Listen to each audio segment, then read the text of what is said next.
got it.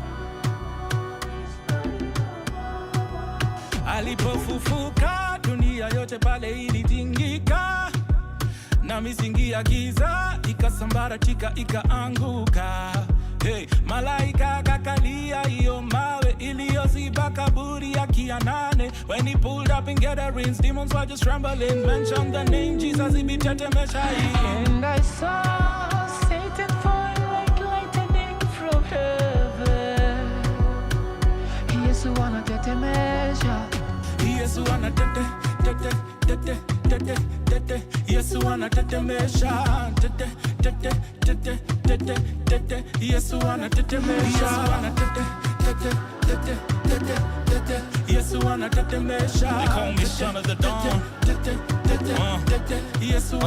When he died in the flesh, he became alive in the spirit, preaching the gospel to the villains who had sinned in those days. Noah was obedient, and Satan was bound because he left his ground. Oh God, when you went up before your people, when you marched through the wilderness for your people, the earth was afraid of you and all the people. You overcame that, then now Christ is the hero. And I saw Satan fall like lightning from heaven. Yesu anatetemesha. Yesu anatetemesha. Yesu anatetemesha. Yesu anatetemesha. Yesu anatetemesha. Yesu anatetemesha. And I saw Satan fall like lightning from heaven. Yesu anatetemesha. Yesu anatetemesha. Yesu anatetemesha. Yesu anatetemesha. Yesu anatetemesha. Yesu anatetemesha.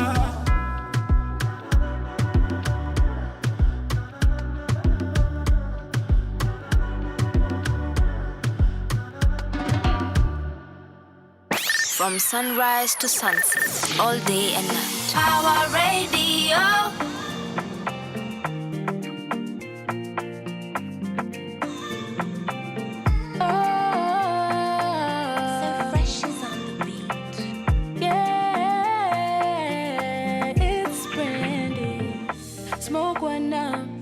Set the operation nice and fitty. Roll one up, yeah. Things it can get tricky. Napenda komedi na mziki. Kama ni mapenzi then baby, ulinifanyia nini?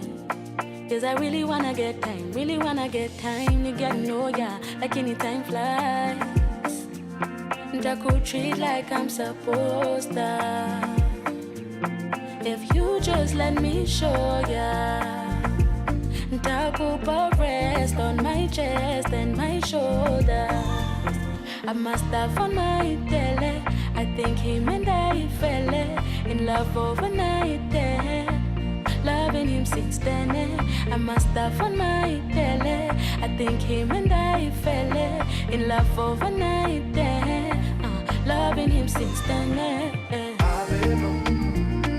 Without you by my side, I swear I'm not able to face this thing called life. I feel I'm not stable. So you are my lifeline, my only power cable. Oh, my amiable. Look at the stars, shining so bright to get your attention. But we're so in love, so magical. I'll never love again. Believe it's planning a future now. And when we make love, you taking all the pain away. Oh, Tina Timranade, universal love me ani chango atundenate. Pokna yudo machalo kodi ale moni ani bende. Abide Luanda ni Luanda Miguel no. Okana go pain, okana podi. I must have fun my tele. I think she and I fell in love overnight. Wanted her since then. I must have fun my tele. I think she and I fell in love overnight. Wanted her since then. Without you by my side, I swear I'm not able to face this thing called life. I feel I'm not stable.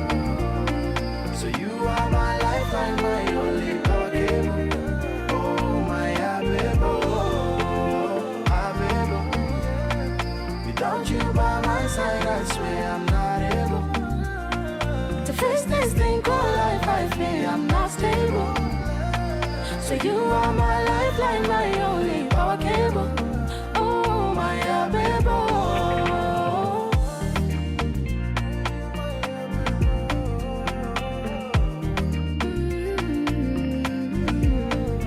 Was so scared to fall in love again, but your touch is everything. Niseni, siseme, when you're my everything. Scared to fall in love again, cause your touch is everything. Niseni, siseme, when you're my everything. When you're my everything. When you're my everything. When you're my everything. Oh, was so scared to fall in love again, cause your touch is everything. Niseni, siseme, when you're my everything.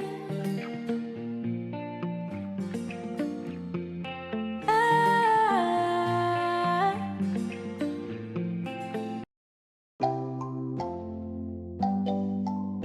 Aha. Hii maisha lazima ukae rada. Ujue nani ni true na nani ni fake. Ajajajaja. Okay, si unanijua nikikami ukam through.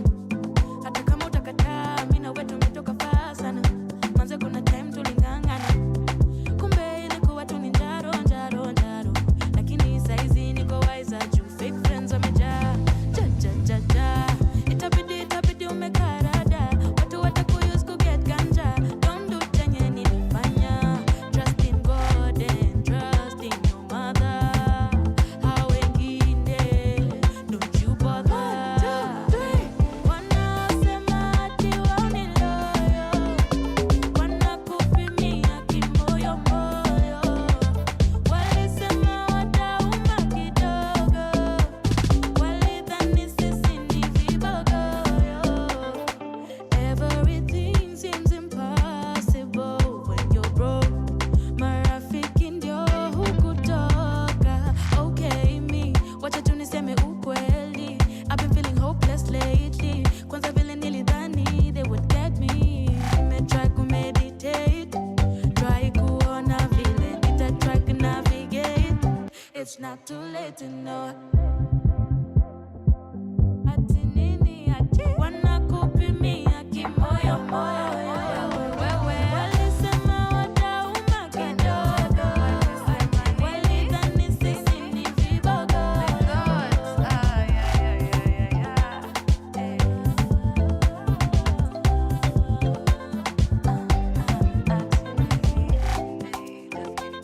Let's go. Ready. Call me.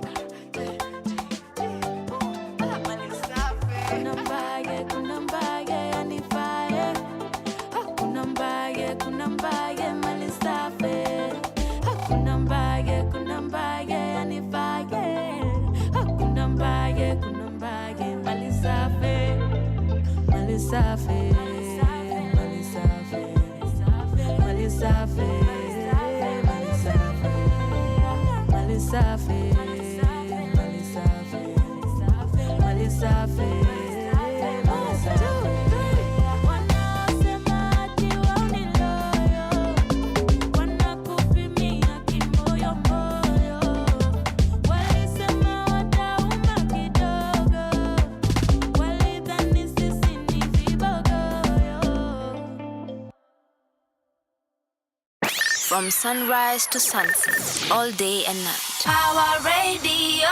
A good morning to you, ladies and gentlemen. Happy Monday. Happy new week. My name is Caroline Murote, and this is Sheversations. This is a show where we amplify female voices. So anything that has to do with the girlies, those are the conversations that we are having. And Sheversations is on your airwaves on Power Radio's website and on Power Radio, the YouTube channel, every single Monday, Wednesday, and Friday from 11 a.m. to 1 p.m. So I hope that you are excited to experience a beautiful Sheversation. So it's just me and you talking about whatever it is that is necessary, whatever it is that is relevant. And in case you want to have this conversation with me on a more direct level, you can reach out to us on our handles at Power Radio across all of the socials, all of the different platforms. And on Instagram, you can find me on at Caroline_Murote. You can find me on TikTok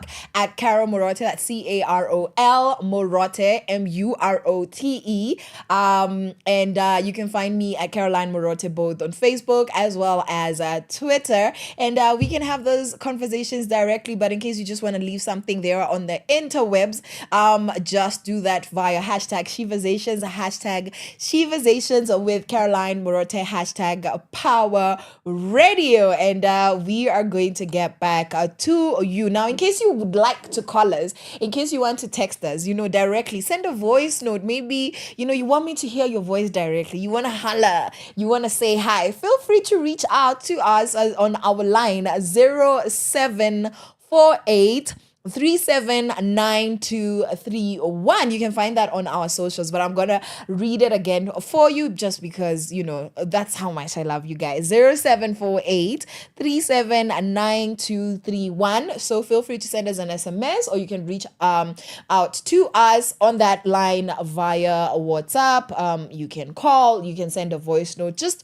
whatever it is that you feel like doing. Na kama watu hawakuongeleshi mpoa wako, they're not responding to your messages, your friends are blue ticking you, ama hauna mpoa, hauna marafiki, listen. I am here for you. Me and the girlies from Sheversations here on Power Radio, we are ready to have we're ready to have those conversations. And I'd love to hear how your weekend has been. I'd love to hear what you're normally looking forward to, rather, every single weekend. Ama inakuanga to skip, inakuanga comma, in a sentence how you put a comma or semicolon, alafu unaendelea. Like, I want to know what your weekend normally looks like. Are you normally excited for that? And yeah, how are you? How are you feeling? Are you excited for the new week? What does Monday mean to you? For me, Monday means the opportunity to start over. But it also means being annoyed. Like, I have to go and pay taxes. I have to go and work for my rent. I have to go and work so that I can afford life. Do you understand? So that I'm not destitute. And it's exciting because I'm passionate. I love what I do. But at the same time, I'm like, so I want to know what Monday means to you. Those are the two things that Monday means to me now, because here we are all about the beautiful jams and just giving you the good. We have been ushered into the show by Teta Mesha. That's 1,005 songs. Andrew Awili and Word Molo. And then Power Cable, that's Brandy Mine and Kelo Max. And then Tumepea Mali Safi by Brandy Minor. Right about now, we're about to jump into Spend My Money by Terry Shani and Labdi, because guys, I need somebody to spend money on me. If you're the one, I'm waiting. Okay, mimi sitawadanganya, mimi sina space ya kuspend on you. But this is Tetu, Shani and Labdi, Spend My Money. And after a couple more jams, we're gonna get back and dive into what's going on today. From sunrise to sunset, all day and night. Power Radio.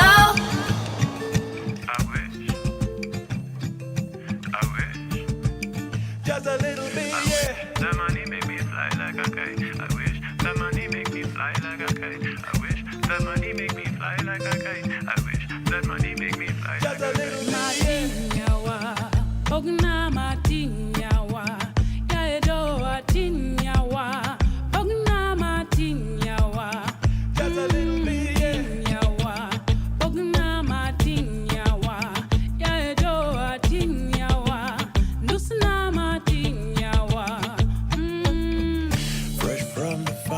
fresh like the sea. Bora uhai, c'est la vie. All of these roads lead you to me. Make me spend all my money for peace and quiet mystery. Forbidden fruit is out of reach. I've got a hunch, a certainty. You make me spend all my money.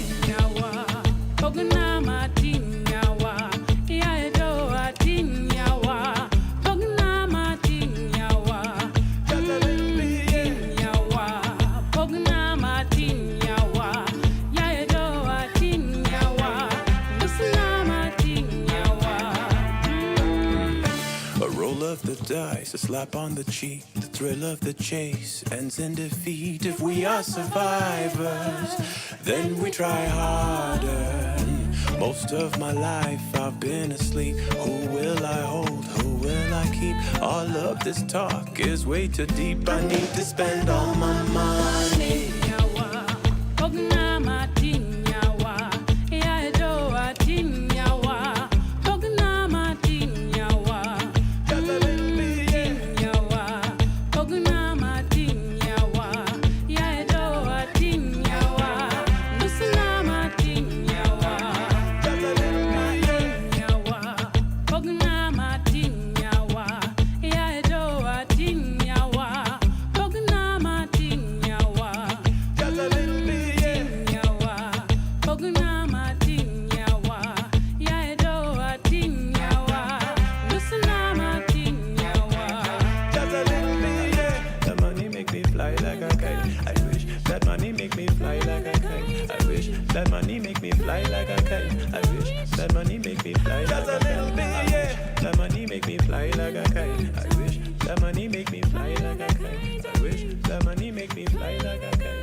From sunrise to sunset, all day and night. Our radio.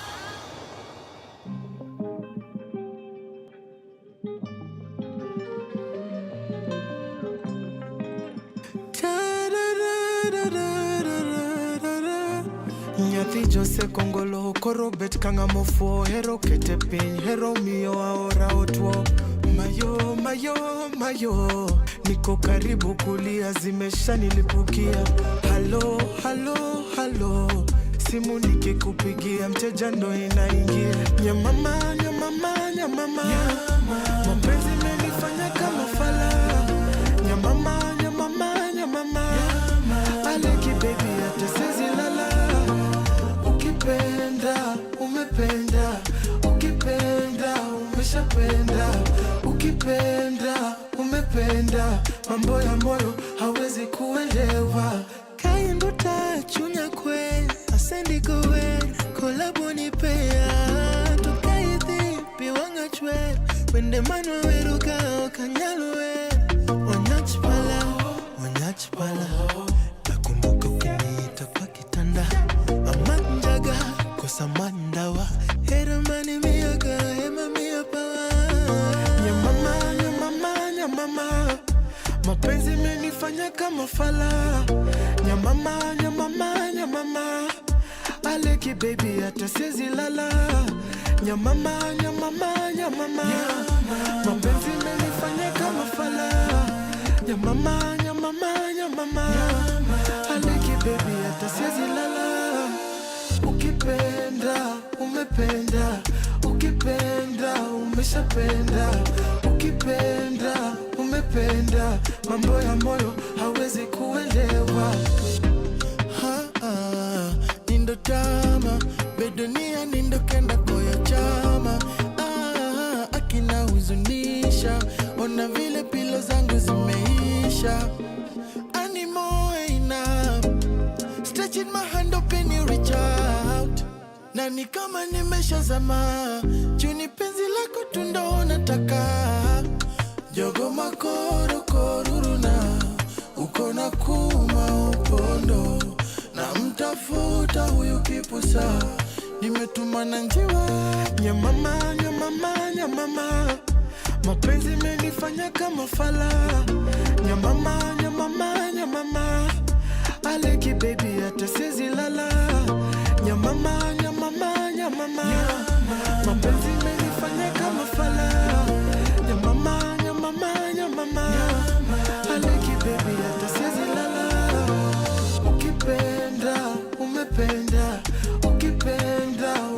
nakupenda, ukipenda umependa, mambo ya moyo hawezi kuelewa. Alemo,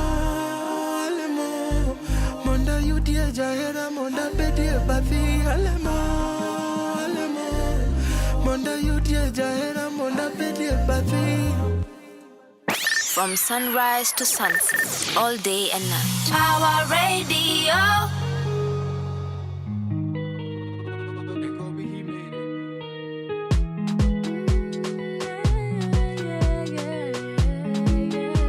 It's spring. I love you. I want to stay all night long. Yeah, don't let me go. 'Cause I just wanna be here, don't wanna be there. I'ma take you when you need the rescuing. I'ma risk it, 'cause they wouldn't get the best of me. Gee, unanichanganyanga, ukiwaka na kustopa unibamba sana. Anything you do, when it comes a star, you are my everything and nothing comes between. 'Cause nitakukumbatia, jusitaki wacha wende, nitakukumbatia tena na tena na tena. Hata ukikuwa na shida, tutaweza tu, tutahandle hizo vita, yatapita tu. Nitakukufaitia, anything for you, nitakukumbatia we. Tena na tena na tena, nitakukumbatia. Tumi nakupenda, I know we got wishes and a couple of dreams there. So we're in the right time, my dear. But nina idea, na nyede na bia. So tushike wima, cheki. Tunaweza weka feel kwenda juu, tuko high na vibes ni right. Tunaweza atafika night, basha side juu vibes ni nice. Lona toa mapenzi kama enzi, zabo mali kwenye nyi wapenzi wangu, na kawe ni hater. Nisha kusema kwa mamangu, kani demi na tafuta dhahabu. 'Cause I'm saying I'm a mama's boy, but these streets is safe. So my mama's really gotta love you. I'm saying I'm a mama's boy, but these streets is safe. So my mama's really gotta love Dance to dance, pakate. Yeah. Chukila tena when it ka Valentine's Day. Unajua siwezi dance, wacha niwenta jembaras. Unajua kuna was, wacha ni wewe, yani wewe. Okay. Sit to dance pakate. Okay, yeah. Chukila tena when it ka Valentine's Day. Unajua siwezi dance, wacha niwenta jembaras. Unajua kuna was, wacha ni wewe, yani wewe. Yeah. Anything you do, when it comes a star, you are my everything and nothing comes between. 'Cause nitakukumbatia, jusitaki wacha wende, nitakukumbatia tena na tena na tena. Hata ukikuwa na shida, tutaweza tu, tutahandle hizo vita, yatapita tu. Nitakukufaitia, anything for you, nitakukumbatia we.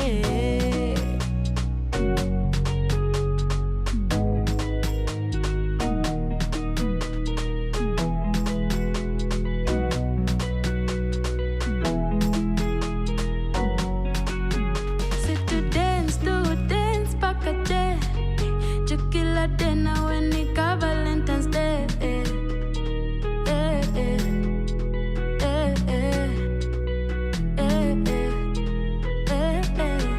Sit to dance pakate. Chukila tena when it ka Valentine's Day.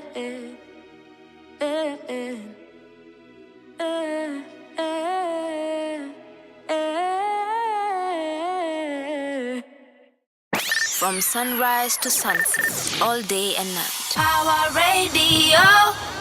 Welcome back to Sheversations, ladies and gentlemen, boys and girls. And the time is 25 minutes past 11 on this beautiful, beautiful Monday morning. I sincerely hope that the cold that I felt last night as I was entering my house is not going to find us.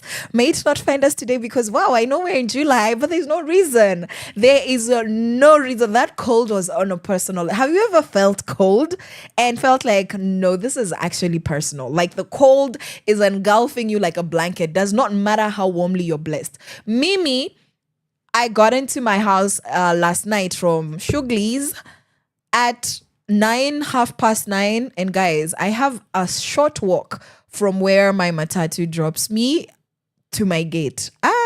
Nilikufa. As you see me now, I have been resurrected because last night for sure, like guys, I don't even feel cold easily. That was terrible. I rebuke that cold. I don't even know if cold is a spiritual thing. Like, if there's any chance that it's spiritual, truly, I rebuke. May it never find me again. No. It's a beautiful Monday morning. It's nice and sunny and warm outside in Nairobi, and I hope that it stays that way. Let me know how the weather is and how you're feeling about it. You and the weather relationship piano. Iko wapi. Lakini, as for me here, we've been spend my money by Ted Shani, Labdi, and then tukaskiza Nyamama by Watendo Willie and Okelo Max, and then Brandy Minor and Wanjao wanaulizana yani wewe, like, eish, okay, mapenzi must be nice, must be nice. And please let me know, mapenzi yenu inaendelea aje, ama wewe unapendwa na Yesu peke. 0748379231, 0748379231, and at Power Radio across the platforms at Caroline_Murote. That is the place. Ebu tuambie, niambie. I want to know. I want all of your udakus, all of the business, all of the tea. Can we please pour it all? Now, ladies and gentlemen, before I tell you what's happening today, this particular Monday, we are going to share our opinions. You know, every single Monday is a very opinionated Monday. We must start Monday off strong, talking about serious things, non-political serious things. And this is in my opinion. And what happens in my opinion every single Monday, in case you're new here on Sheversations, we come here, we share what people are thinking, the opinions they have. I give my 2 cents, and we talk about it. We talk about kama isn't stories ajaba, is it a real issue, and what are we to do about it? Na inakuanga just contentious issues, dramatic issues, just something interesting, with regards to women and men, with regards to boy-girl relationships, with regards to just women in general, in reference to how women are versus society, or how women are in society with regards to particular issues. So that's what, in my opinion, is about. And now, in my opinion, when a man cheats, it is the woman's fault. Disclaimer, it is not my opinion. This is your opinion, okay? Normally, you guys send in whatever it is that you are thinking, and that's what we're discussing today. Whose fault is it when a man cheats? And society often blames the woman. So let's talk about that. Let us talk about that, guys. We are going to talk about that, okay? Okay? So why are men cheating? First of all, apparently African men don't cheat. Twanzia hapo. First of all, apparently African men don't cheat. I have no idea what that means. I get emotionally drained. I get so exhausted every time somebody says that. But I want to know what your understanding or your perspective of African men don't cheat is. Because to me, wacha nisiseme, but nitasema too. I can't resist saying. Kusema is my way of life. I be saying things all the time.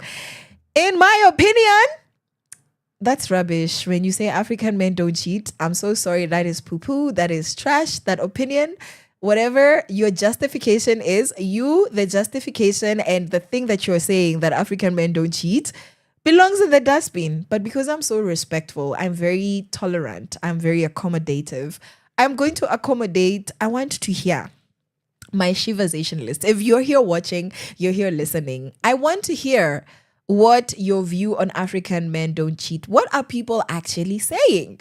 What are people actually saying? There might be something valid that's being said out there that I have never understood. So kindly enlighten me, educate me, come take me to school. Let me know what it means when we say that African men don't cheat. Okay? Now, mimi niko na shida, because this is the opinion, we've already shared it, that it's often the women's fault when the man cheats, that women are the ones that drive men to cheat. Okay, that's the opinion that somebody shared that they would like for us to discuss today. And we're essentially discussing, why does society hold women responsible for men's bad behavior? Number one, what makes cheating cheating? And should it be a discussion? Because I've seen so many videos on the interwebs where people are being asked genuinely, what is cheating to you? So what is cheating? What is cheating? Ebu niandikie hapo kwa comment section. Niandikie hapo kwa comment section. What does it actually mean to cheat? Upper Google, Oxford, inaniambia that it is to act dishonestly or unfairly in order to gain an advantage. Yeah. The second meaning says to avoid something undesirable by lack or skill. Okay. Alafu sasa hapa kuna more context, like another definition of cheating with regards to a romantic relationship. Sasa imesema to have a secret sexual relationship with someone who's not your husband, wife, or usual sexual partner. So according to, this is now the Cambridge Dictionary, the particular one, okay? And that's what cheating is. So ni mawongo. And then more particularly in relationships, it's sexual. So my question is, what if a relationship is not sexual? What if hakuna, y'all are not bumping uglies, you're not doing wham bam thank you mama, you're not doing nothing, like you love each other, you're very intimately together, but not being physically intimate? Because a lot of Christian relationships look like that, or they should. I know a lot do. Some people who are also not Christians, depending on what they believe, so many religions believe in abstinence, just abstain until marriage. A lot of religions actually really honor that. African cultures honor that a lot. And let me give you an example with the Swati and the Zulu cultures, where they do a particular ceremony when a girl turns 16 years old, a coming of age ceremony that's called umemelo. And it is essentially where a lady is celebrated and she is launched into her debut into society as an eligible young woman that is ready for marriage. And what happens is that she invites all her young virgin friends. They do a virginity test, which is ridiculous. It's crazy. It's wild. But I'm just giving a background of, in this continent, what is our expectation with regards to how we officiate things. And that's just an example of a traditional way that particular cultures in South Africa go about it. And I know that this is very similar across the board in different African cultures, because we looked at it, in a secular modern way, people do whatever they want. So we can't define it in any one way, right? In the Christian way, it's you guys are together and you're only going to have sex when you're married. That is what is stipulated by that value system. Islam stipulates the same thing. You're not supposed to be having sex before marriage, okay? And now we're looking at it in the African traditional lens, where girls are actually supposed to go through virginity testing. Kumanisha that it is until a man comes and presents himself to your family and says that, hey, I would like to marry this girl. That is a point where now she can, after the parents and the families have come to an agreement and the girl has been given away honorably into marriage, then that's when the sexual activity starts. However, in every single one of these instances, there is an element of courtship. In the global modern American TV that everybody's doing, of I don't care about religion, I don't care about my culture, I'll do whatever makes me happy, whatever makes sense in my eyes, they still dating. Okay? They still dating. And some people, no tradition, no religion, no culture, still prefer to not have sex before they are in a certain point of their relationship or until the formalization of marriage. Kumanisha that there is a lot of people who are genuinely in relationships and they're not having sex. So cheating should not only be restricted to sexual activity, because then we would only be looking at people who are in formal relationships, and we don't know what those are unless we're talking about marriage in whatever form, traditional sense. For example, the Kenyan law considers a man and a woman married if mefanya come we stay. You have lived together with a woman or with a man for 6 months, then customarily you are married. It is considered a marriage in a social way, that it is recognized that this is my husband, this is my wife. Traditionally, it's not recognized. Legally, according to the AG, not really. Church, no. Islam, no. But it is like society would respect that this person was married. And if there was any court issue, court matter, it would be taken into consideration that these people were married. And so that's actually considered. So all this is to say, cheating should not be limited to sex. So whatever your agreement is, this is how I define cheating. Whatever faithfulness is, the opposite of that. If you're not supposed to be saying hi darling is for me as your love. You're not supposed to say hi darling to anybody else. Unless maybe you also call your mother and your sisters darling. Okay, let's leave cousins alone because people are doing weird things with their cousins. We're not going to spread that out. Okay, if good night, my love is not language that you use with all your friends, then don't be good nighting my love with anybody else. If you don't text people to keep you company at 3 a.m. or have phone calls with random friends to keep you company, you're not flirting, there's no underlying feelings, healthy boundaries. If you're not, then don't, once we're together, you're not allowed to do that with somebody else. So it really depends on the two parties. It really depends on the two parties to define what their boundaries towards fidelity and faithfulness is, and anything that does not look like that is unfaithfulness. So for instance, if somebody sends you poetry and ni wasanii, or you just appreciate the finer things in life, you really appreciate the art, and part of your friendship and love story involved poetry, and then all of a sudden a sir is sending poetry to somebody else. Emotionally, psychologically, that is unfaithfulness. That's an element of cheating, but it's not extreme. Of course, sexual is the worst kind, right? But if you're emotionally allowing yourself to be involved with somebody else, yet you have a partner that you have committed to, that's cheating. So have we gotten that off? Let me know what you think. Okay, if you disagree with me, let me know. So now we have a different aspects of what cheating is. Now a society often asks, alifanya nini? What did she do? I have seen this everywhere. The tabloids, the socials, the gossip pages. In real life, genuinely, there is a very problematic lens of, people, yes, they're like, oh my God, and I'm cheating. And then people will be like, I'm boring. There is always an element of, if the one being cheated on is a victim, if we're to phrase it that way, there's always an element of victim blaming. And it's very interesting how easily that comes up in conversation. That shows that there's a particular mind frame that society has with regards to relationships and women's responsibility to keep it together. Now, I know traditionally in our post-colonial Africa, women are told to keep it together in marriage, hold your family, vumilia, ndoa. It's the woman's responsibility to keep her home. Like, mbona unaambiwa that your husband is cheating alafu unamwacha? You're the problem. Pia sisi tumepitia hizi vitu. Mbona huwezi vumilia? He's a good man. Now watoto watashughulikiwa na nani? What's going to happen to you? Sati una like you leaving your marriage because of cheating? That's the feedback that a lot of women have gotten across the years. And let me tell you, very close to me, very close to home, I have seen these things happening live. Women often being told to stay in situations where they're even being exposed to the dangers of sexually transmitted diseases, HIV, AIDS, and being given pregnancies in a marriage that is loveless, or a marriage that lacks honor for her as the woman in the home and the person who's supposed to be the queen. And this is not in polygamous setups, because if it's polygamous, it's not cheating.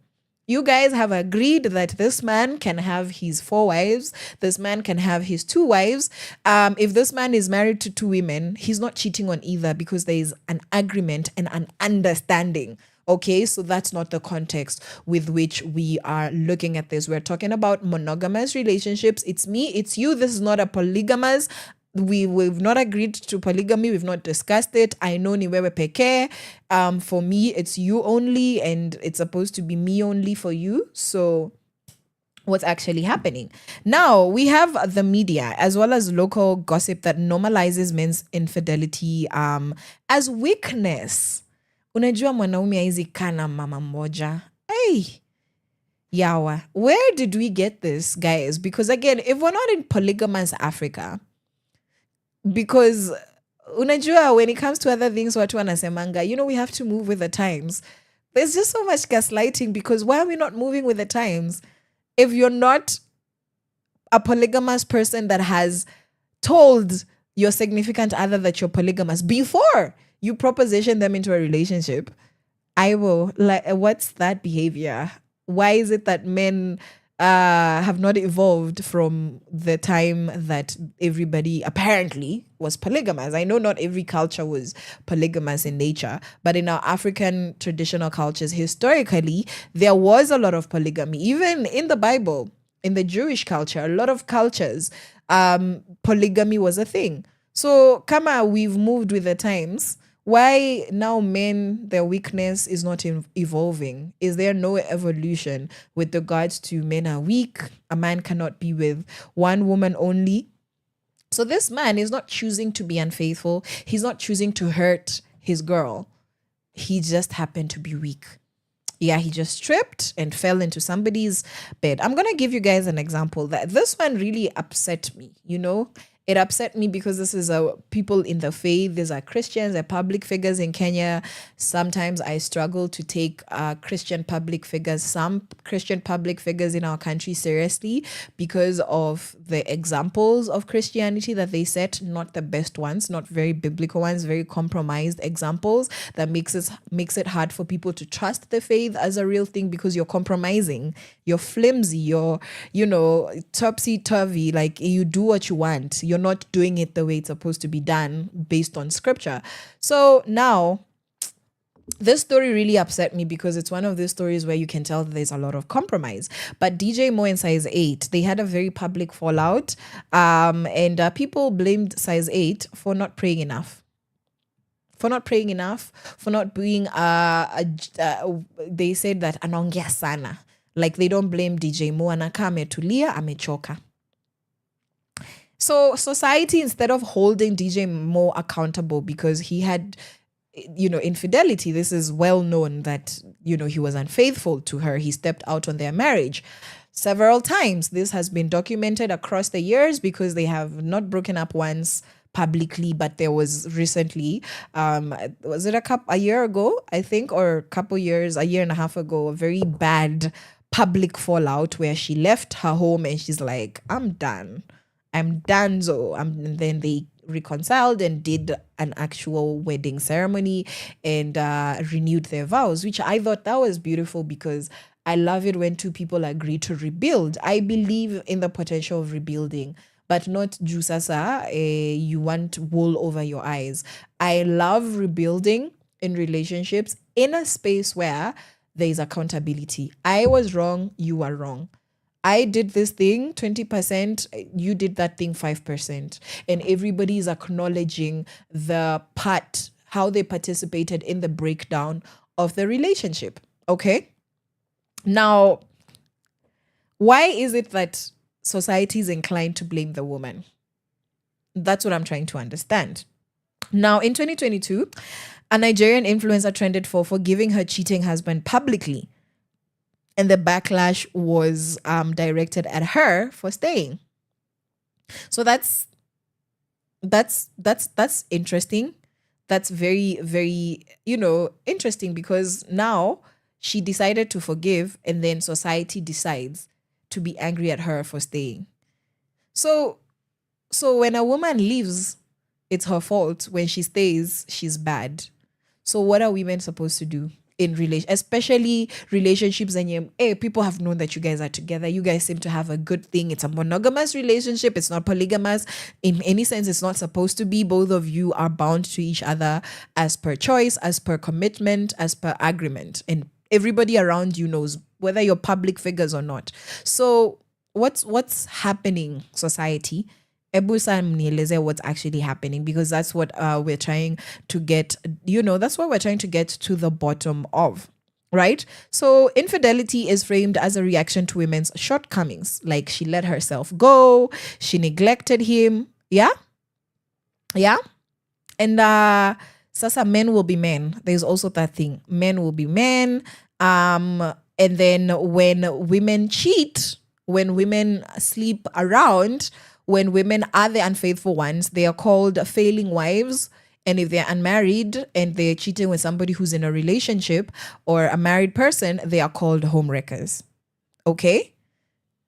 Yeah. Juu ile ya saizi yetu alisema ati alikuwa na busy career. A busy career. Okay? So, na ile ingine now on the flip side, the Nigerian one. Yeah, so we have, what's her name? Anne and Two-Face, Two-Baba. Oh my God, he did her dirty. But do you know society said, why was she so weak? As opposed to, why did he betray her? Okay, so women are actually shamed for living. Like, why didn't you fight for your marriage?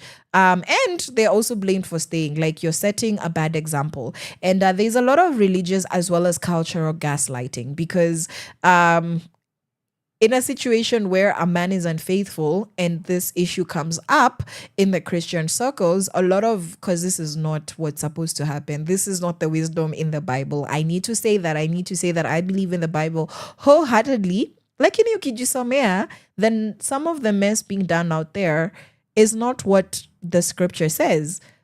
So women are told, pray harder, submit more, so that you can prevent your man from cheating. I'm so sorry. It doesn't matter how submitted you are and how hard you pray.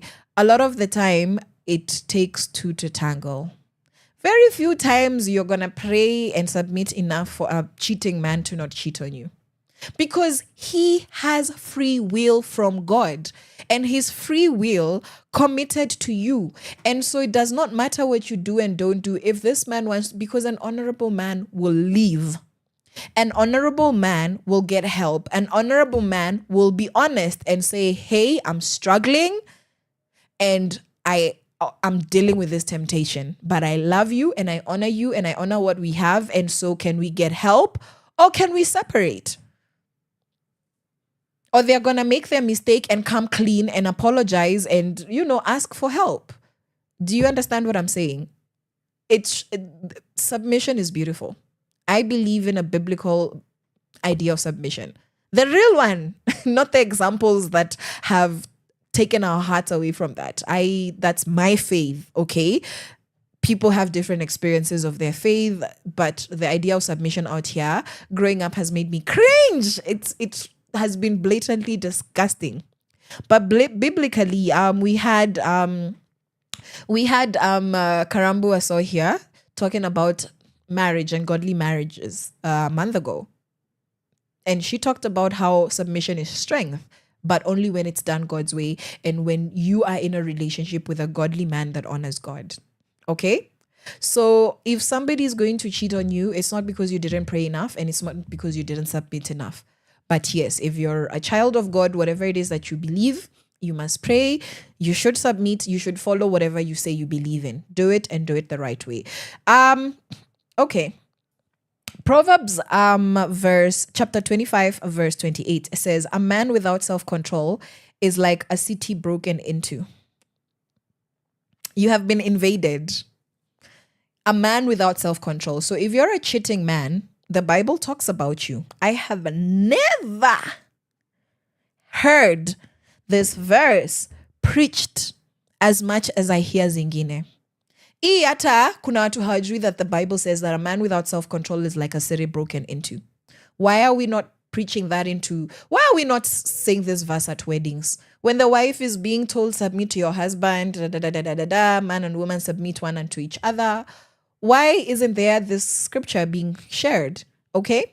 So there's this skewed, whatever. And I want to know, you guys let me know what you think. Because naeza kuwa naongea pa stories za jaba. I'm just sharing my perspective and what's being said out there. Like, I'm just keying in whatever it is that I think about this. And then there's the economic power dynamic. There's a lot of financial dependence issues because women who tolerate cheating are often trapped by lack of resources. I have seen this happening in our Kenyan society. It is the saddest thing when a woman cannot leave. She's unhappy, she's dishonored, but sasa atatoa pesa wapi? There's a relationship and there's codependency.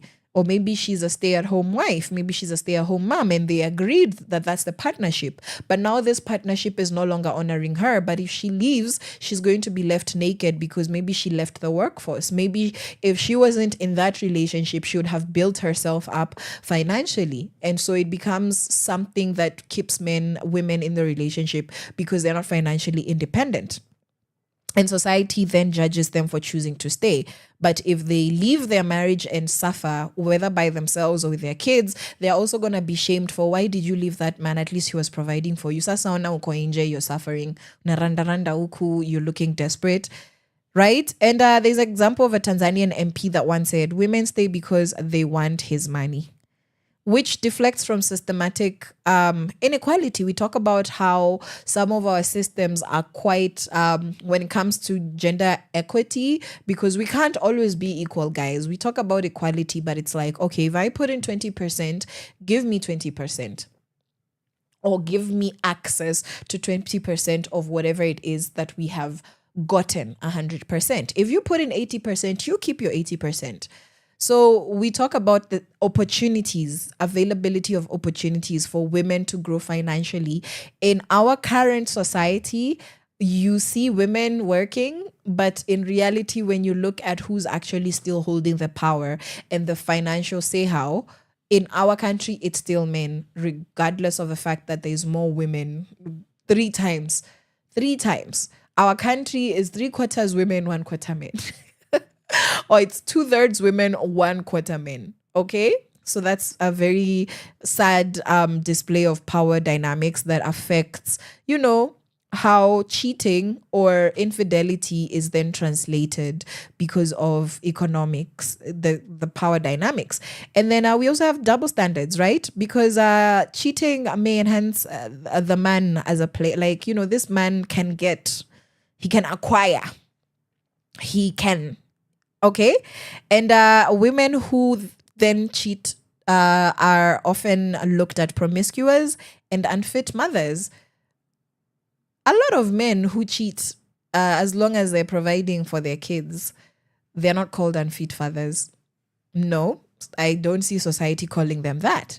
But a woman who cheats, she is shamed because it doesn't matter that she's doing homework with her kids, doesn't matter that she's actually taking care of her kids, it's not the same. So that's a double standard. So I want to know, how do we get that? And what are we going to do about it? So we need to stop asking women, ata kama umjui, what did you do to make him cheat? No. Let the woman be horrible. Okay, if you're horrible, stop it. But let that woman be a terrible wife, terrible girlfriend. But can I tell you that if this man decides to cheat in a monogamous relationship, can we hold him accountable for his action?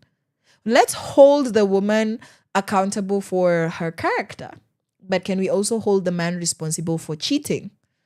Because that's a choice that he made. There's therapy, there's counseling, and there's leaving.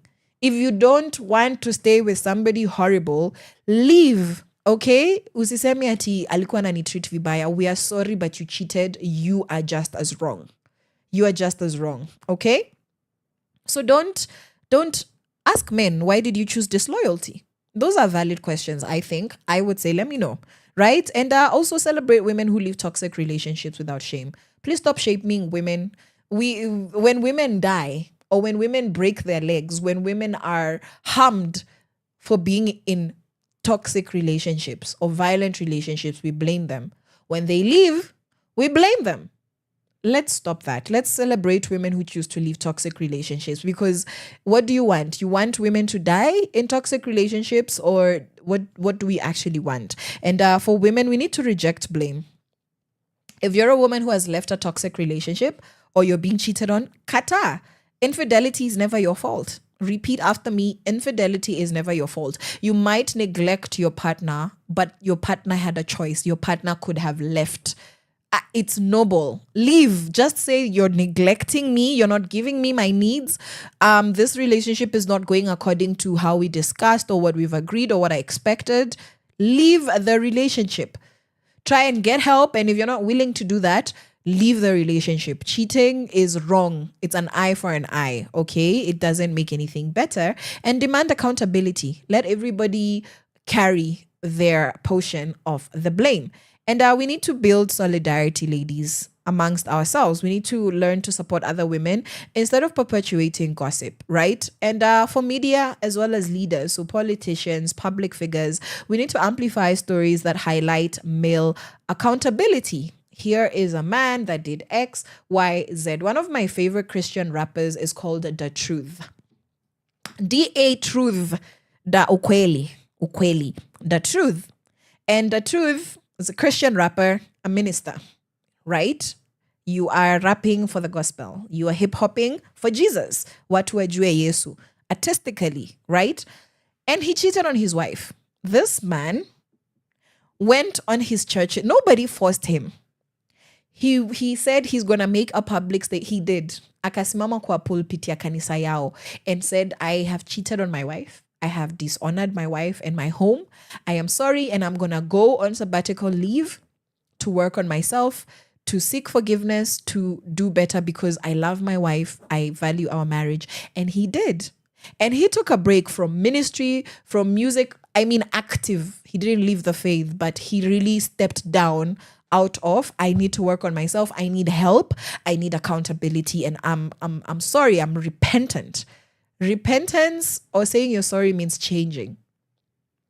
And, you know, now I believe that they're in a happy marriage. And I respect it. Like, it was disgusting that he cheated to begin with. But that story is something that I can talk about forever because it touched me so much. You can Google it, right? And we also need to challenge narratives that frame women as scapegoats, all right? So in case you haven't gotten anything, cheating is a choice, boys and girls. It's not an accident. We need to stop blaming women for men's decisions and also uphold a culture where disrespect thrives. We need to stop doing that. Accountability begins with the truth. Okay, let's be honest about what's going on in the situation. You being, as a man, as a woman, you being with a partner that's not doing you right does not also legalize. It doesn't make it okay for you to do the wrong thing. Everybody's accountable for their own choices. If somebody doesn't treat you the way that you desire or as per the plan, leave. That is an honorable thing to do, okay? A man's character is measured by his choices, not by the woman besides him, okay? Now, mniambie ya mwisho kama have you ever seen examples of women being blamed for men's infidelity? And how can we shift this narrative? What do you think needs to be done? What happens in your society? What are your experiences? And what can we do? Ladies, gentlemen, what can we do for there to be sense in stories like these? So yeah, that is what was going on today. That's the chat. That's the chat on today's Sheversation with regards to, in my opinion. Can't wait to hear what other opinions you guys have. And we are going to discuss them right here on Sheversations. Right about now, we are jumping into Jam Now, Simmer Down by Blinky Bill and Aussie, and then Vaccine by Fenna Get You, and I'll see you about coming back to chat to you about what's been happening. From sunrise to sunset, all day and night. Power Radio.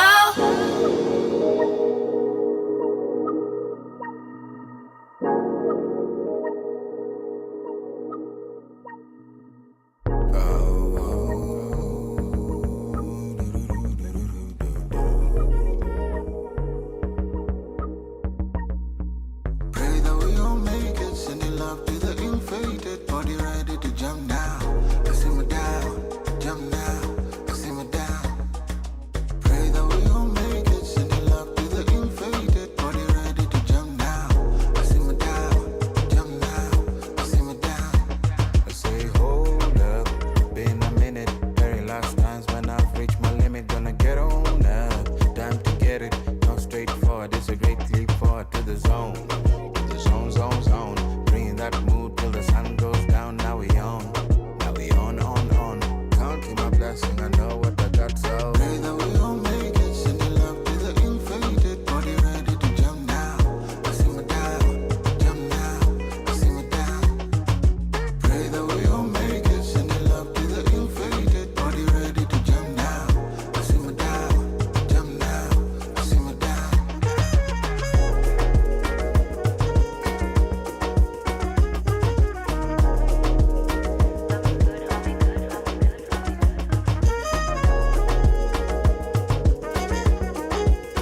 how we walk, step by step, how we move, day by day. When I'm rolling with my people, everything pretty solid. Sisi hapa tumetuliza, tiki on na tena tutawashata. Siku moja tutachill bila mashaka. Roll juu, weka juu, keep it up and up. Sisi hapa tumetuliza, tiki on na tena tutawashata. Siku moja tutachill bila mashaka. Roll juu, weka juu, keep it up and up. From sunrise to sunset, all day and night. Power Radio. There must be something in the air, oh Lord, I fear. I feel like I'm coming down with fears. Hey, temperature rising, what am I seeing? I need visine just to see things clearer. It's no long tin. It's you that I'm wanting, yeah. Taking over my body, spending 17 days with you in quarantine. Oh, it's no long tin, yeah. It's you that I'm wanting. Hey, cause baby, you're so clean. I think I found vaccine. Cause your love remedy, you're my remedy. Baby, you're so clean. I think I found vaccine. Your love remedy, you're my remedy, yeah. Baby, you're so clean. I think I found vaccine.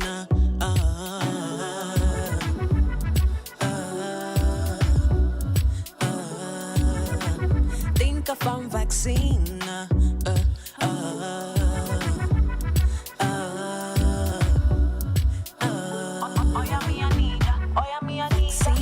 I need a doctor ring ding.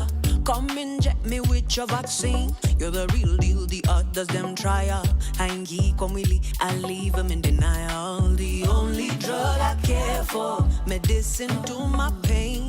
Addicted to you, baby, dripping through my veins. Oh, it's no long thing, you I'm wanting. Hey, I'm calling, I'm falling, I'm all in for you. Stop fronting, hey, you I'm wanting. Hey, love me before it's too late. I'm running fever, baby, come and cool it, yeah. 'Cause your love remedy, you're my remedy. Baby, you're so clean. I think I found vaccine. Your love remedy, you're my remedy. Yeah. Baby, you're so clean. I think I found vaccine.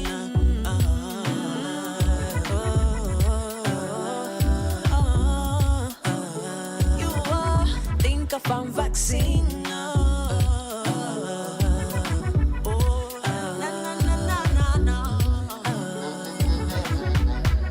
Vaccine, I need that. I'm calling. I'm falling for you. Stop fronting.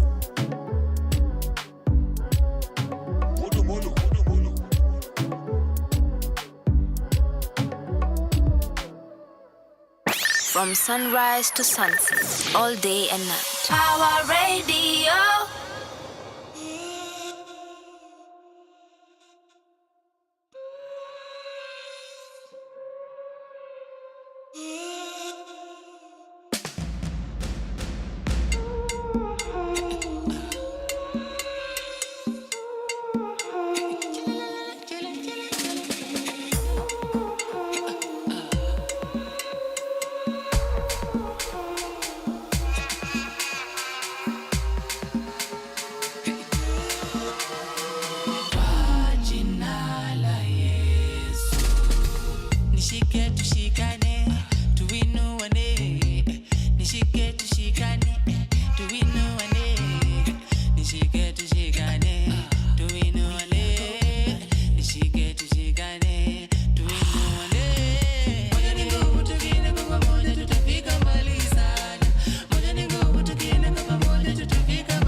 palizana. Moja ni nguvu tukile kwa pamoja tutafika palizana.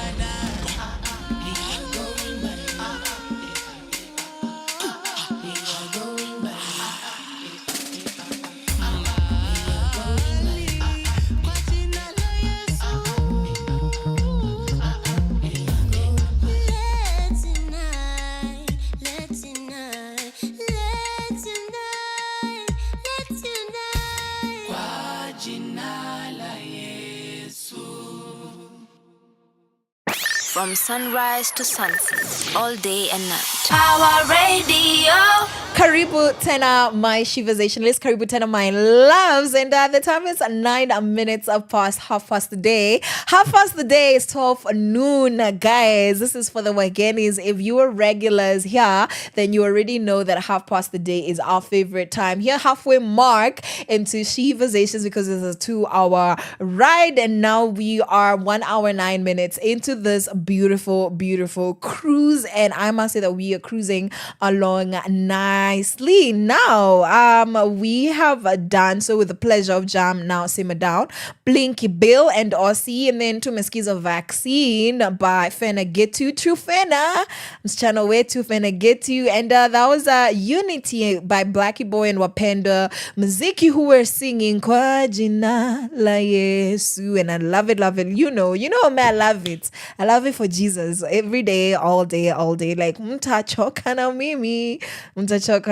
And I promise you that after the break, we're going to talk about what's been happening. Now, if you know something about me, is that I love just to celebrate women's wins, but also just talk about things that matter, because here we address the serious girl issues, okay? The things that people are tired of talking about, the things that people will not notice because high trend, amaili trend, tukaboeka. Women's issues are not very interesting to society. We are a second-hand citizen with regards to how the global secular world chooses to view women. So whether it's, being objectified, whether it's being reduced with regards to your value and being relegated to having the value limited to your ovaries, your uterus, your vagina, and your sexual organs, because that's the only pleasure that you'd give to men. Carrying emotional labor, which is a conversation that we are continuing in just a few minutes after we get through what's happening. And God created women as such. We are so powerful, ladies, and men that can see the value of women, the value of your mother. Hopefully that if you had a good mother that really took care of you and did her best. Sisters, aunties, grandmothers, our friends, our girlfriends, our wives. You gentlemen know that women have value. We women need to see ourselves better. Now, kuna wenye wanachoma wenye sasa they just want to be selfish and make things weird with regards to women empowerment. No, we need human beings to be sensible. I believe that when you love God, then it makes the genders make sense. If both of you love God, okay? That's normally the missing link with regards to who am I as a woman for me. Right? But looking around the world and in this country, what's been happening, we do have a new gender policy in Nakuru County as recently as the 12th of July. And Nakuru County launched its gender policy, integrating a gender responsive budgeting and SGBV, sexual and GBV data systems in the police and the courts, in the health spaces, and in education. And this particular policy aims to enforce equality in access to resources, okay, leadership roles, as well as broader participation. So Nakuru County is welcoming everybody to come and have a say with regards to gender, politics, the social well-being of the county. And this policy also emphasizes creating legal frameworks to eliminate FGM, that's female genital mutilation, and GBV, gender-based violence. We also have Kenya Speaks on women's land rights at IGAD forum on the 10th of July, where Kenya reaffirmed its women's rights to land at an IGAD, that's IGAD, regional forum, aiming to improve women's access to ownership and governance. And it connects land rights to economic independence, as well as climate resilience. We have here on Sheversations discussed several times the link to climate issues and the economic empowerment of women, and land rights are right at the center, because mimi na shamba yangu will really affect the quality of life that I have if I don't need to rely on a man for me to have where to live, okay, on my father, on somebody to rely, as a woman, to rely on those people in order for me to have where to live, okay. Now, we're also deferring the reproductive health policy ruling, right, where the High Court postponed judgment on the National Reproductive Health Policy that was launched 2022 to 2032, 10-year run until July 25th. And this particular postponement was made on the 4th of July, and this is challenging its exclusionary language and lack of public participation. Yes, we need to be involved in our bodies. We need to have a say. And petitioners called out violations of constitutional rights to the health of women as well as girls. Okay? So this is what we need to do. We need to be deferring policies. We need to be deferring laws that are legislated with discrimination, with lack of adequate research, lack of adequate preparation. And Sasa, how are you making decisions on behalf of the majority of women without involving women? That's not okay. That is not Ayoba. That's not fine. It's not all right at all. Right. And then we have CSOs pushing for legal reforms to end femicide. This has been a long 2 years of femicide. I am tired of women dying. I am tired that we still have to talk about this, but we must. Being tired does not bring us to an end. So we have civil society continuing to press the National Task Force for concrete legal reforms targeting femicide, including stronger laws as well as policies. And they demanded reforms on gender-based violence and better implementation of gender-responsive budgeting. Yes, when you're budgeting, budget for pads, budget for women, maternity leave, budget for victims and survivors of sexual and gender-based violence. Do you understand what I'm saying? That is what we're talking about with gender-responsive budgeting. Consider who are you doing it for, and make sure you have enough money to cater to their needs. And they also demanded that that there be justice systems that protect survivors. Okay? This is good progress. It shows that we are not hatujalala huku Kenya. As common wananchi, as CSOs, hatujalala. Civil society is really pushing. We're looking at these reforms and we are making noise. We are going to continue to do that. Now, the UN women-backed private sector gender mainstreaming policy, according to KEPSA, supported by the UN Women, launched a first ever gender mainstreaming policy. It's urging pay equity. We talked about pay equity 6 million times. Inclusive resourcing. Okay. For example, if you're going to, again, gender responsive budgeting is similar to inclusive resourcing, meaning that if you're going to buy stock for your office, you should consider having more toilet paper for a lady's bathroom, as well as sanitary products in a woman's bathroom. Always have sanitizer, always have running water in a woman's bathroom. Why? Because we have periods. Because what men need in their bathroom is not what women need in our bathroom. And when we have inclusive resourcing, that is just a simple example of the considerations that need to be taken so that we can have sensible livelihoods, sensible everything with regards to gender relations.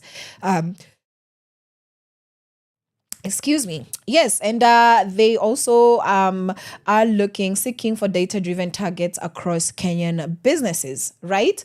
So what exactly are we saying with regards to representing gender as well? If it's in the formal economy, if it's in the informal economy, how many women work in the Juakali space?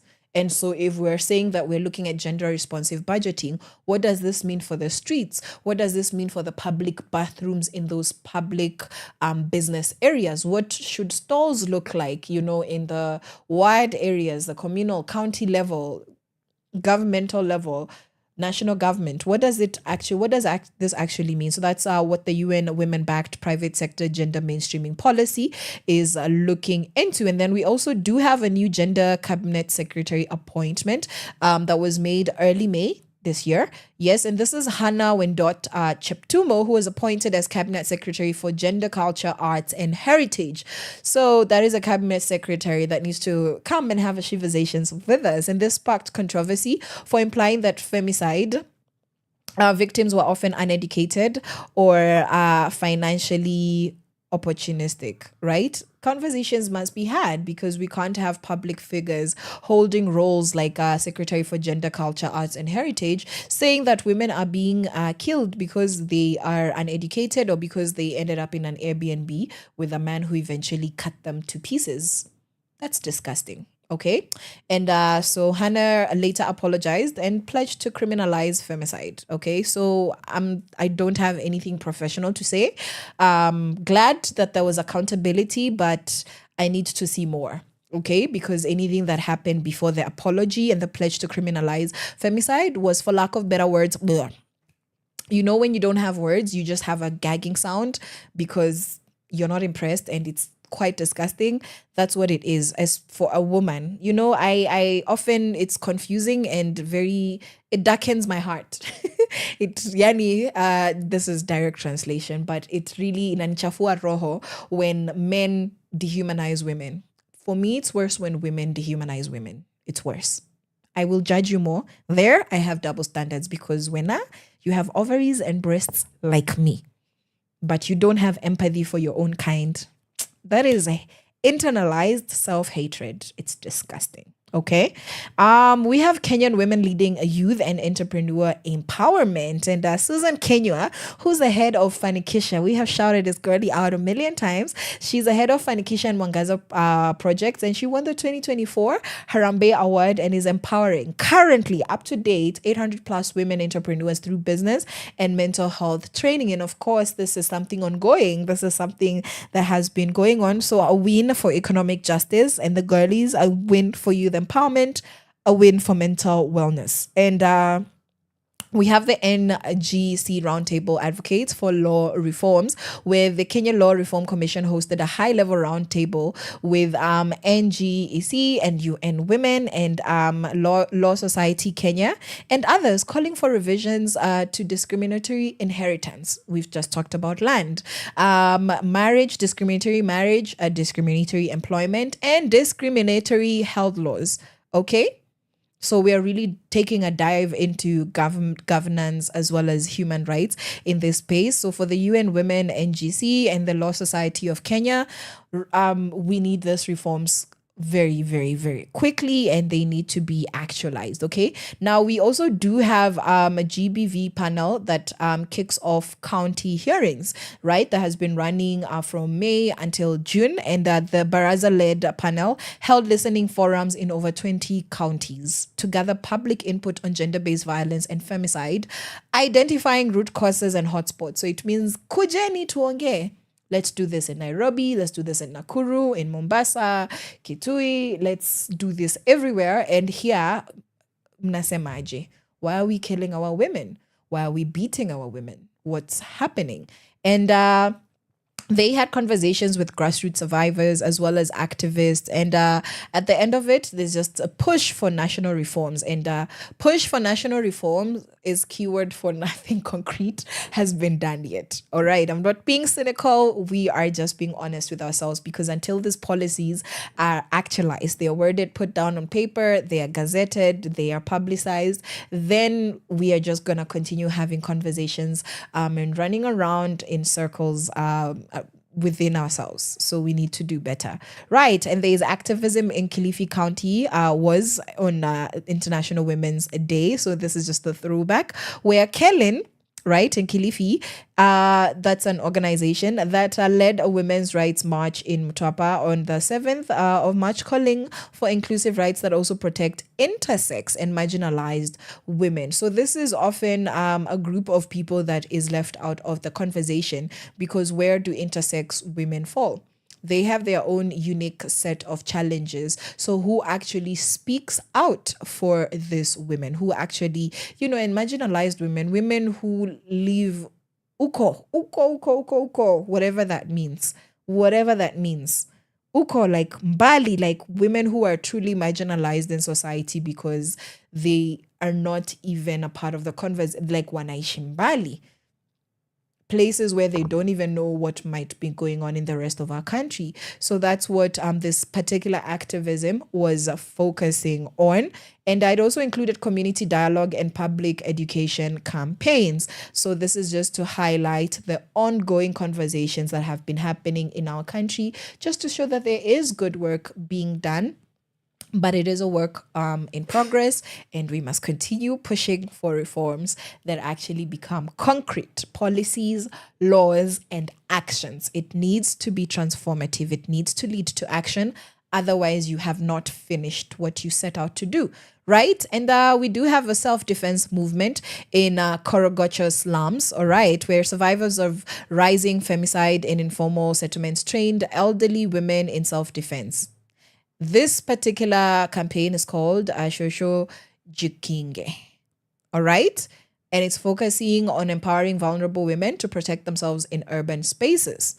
Because tulifikaje, where you have to train old women to defend themselves so that they're not killed in the slums. Those are things that make my heart heavy. And yeah, we're going to leave that to God. Because we have been having conversations to that, hizi vitu zingine zinaanza tu kukasirisha mtu, and we don't have time for that. Gotta make money, gotta do things. We have places to be and things to do, and we said that we fuel our anger into creating progress and positive change in our country.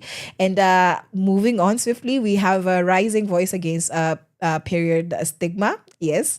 So she did create a lot of awareness. I am like this. I am wishy-washy. I'm half-half, nusu with regards to this, but that's Senator Gloria Oroba that has continued. Even now, she's still continuing, so I'm happy about that. Her advocacy for free sanitary pads in schools, linking cycles of shame to teen suicide. Very sad for somebody to kill themselves because of their experiences of menstruation. And also she's been pushing period poverty into public conversation. That she has done, okay, in a controversial way, but she truly, truly, truly has. Okay, she really has created awareness. And like we said, that's a part of the job. Creating awareness is often step number one. Step number one, talk about it, create awareness. Let's get the conversation going. As to what is said about the conversation is important, but we are happy for that action by our former senator, Gloria Oroba. Right? And then we do have a historic political violence. And this is a story behind women and youth unrest. And even though it's not specific to just women, we do have, with regards to our recent Gen Z-led protest and police brutality stories, we have had a lot of this targeting young people, okay? Targeting young people, and this women being some of these young people. And a good example of how, women and justice for women is linked to police brutality is a good example of, in the past month, how there was a young lady that was raped somewhere along Thika Road. I believe it was the Kasarani area, and if not, it was a Redro area. One of the many stories, and it was, I think, right around the same time, between Albert Ojwang and the shooting of the masked gentleman. And so somebody entered this girl's house and raped her. And the young men who knew her and the young men in the neighborhood went into the streets to protest. And a police officer shot one of them and they died on the spot. So So that's an example of when we don't take care of women, we're just going to continue all of the systems of oppression, empower one another and disempower all of us. So we need to take care of our women and to understand that these issues actually, just eat into each other, that police brutality is not an isolated case.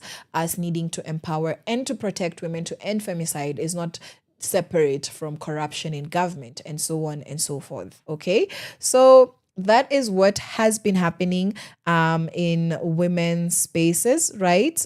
And let me know what you think. Let me know what you think about all of these different stories, and what's the story that has happened recently near you?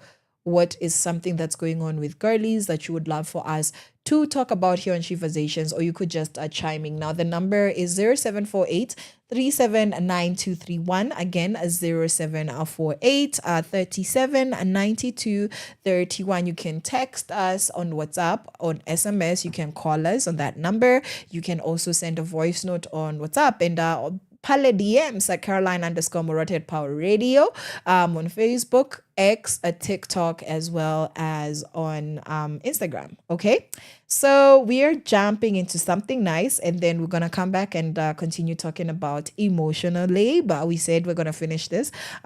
Started this on Friday, and here we are back for more. And now I'm gonna give you Uchumi Nimbaya by Flyer and Vijana Wanataka Kazi, because it be like that. From sunrise to sunset, all day and night. Power Radio.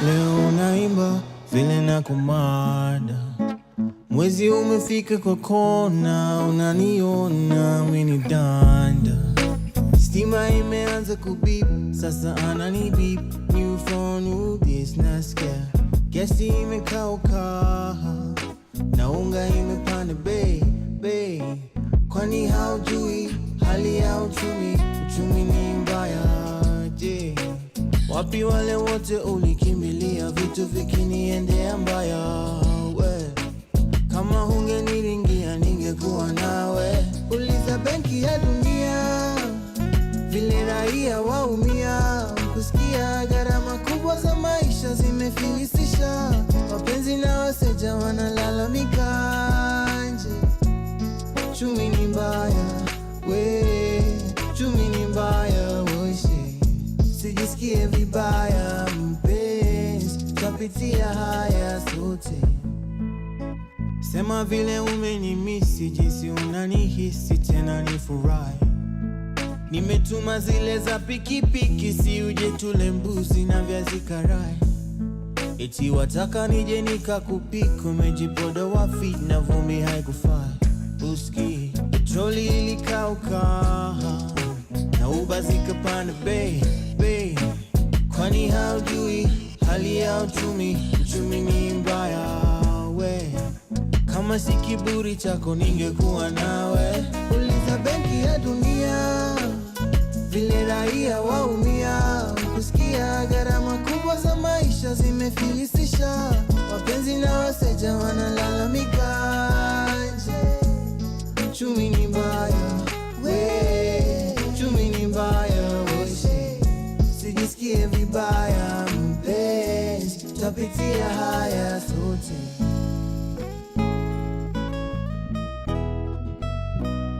Taarifa ambazo sasa zimetufikia, wanandoa wapigana kama mabondia, pesa kukosekana kweli ni hatia, wangapi kila siku wanakatisiana ya uchumi mbaya.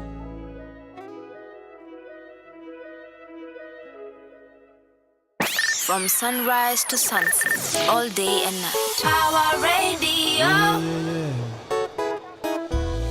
Baba, nitafutie kazi huko serikali, kakuna kanafasi niwekwe bahali, akiana nisitaambia mtu huku. Baba, shida yangu tunia mapato, sinishikanishe na kaparastato, wakiniita tutaona na kando. Vijana wanataka kazi, wana elimu, nguvu na vipaji, lakini Kenya hisi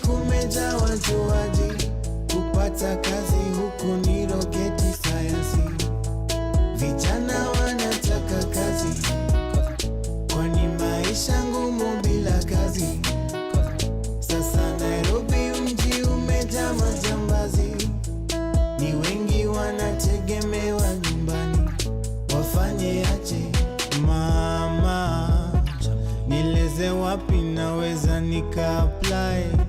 Je, kuna kandarasi tunaweza wai? Nikuulize, si unajuanga mtu huku mama, mambo yako nitakona hii weekend. Mi sina noma na kugawa pa DM, we wakumbushe tunipostiwe huku. Vijana wanataka kazi, wana elimu, nguvu na vipaji, lakini Kenya hisi kumejaa wajuaji. Kupata kazi huku ni roketi sayansi. Vijana wanataka kazi, kwani maisha ngumu bila kazi. Sasa Nairobi mji umejaa majambazi, ni wengi wanategemewa nyumbani, wafanye aje na sikupenda kwetu ni vile hali inaleta presha. Ni kitu gani? Sikupenda kwetu ni vile hali inaleta presha. Ni kitu gani? Kupata kazi imekuwa kazi, wasichana wanataka mtu ana kazi, watoto wanataka nani wipes na diapers. Maisha kweli ni ngumu bila kazi. From sunrise to sunset, all day and night. Our radio.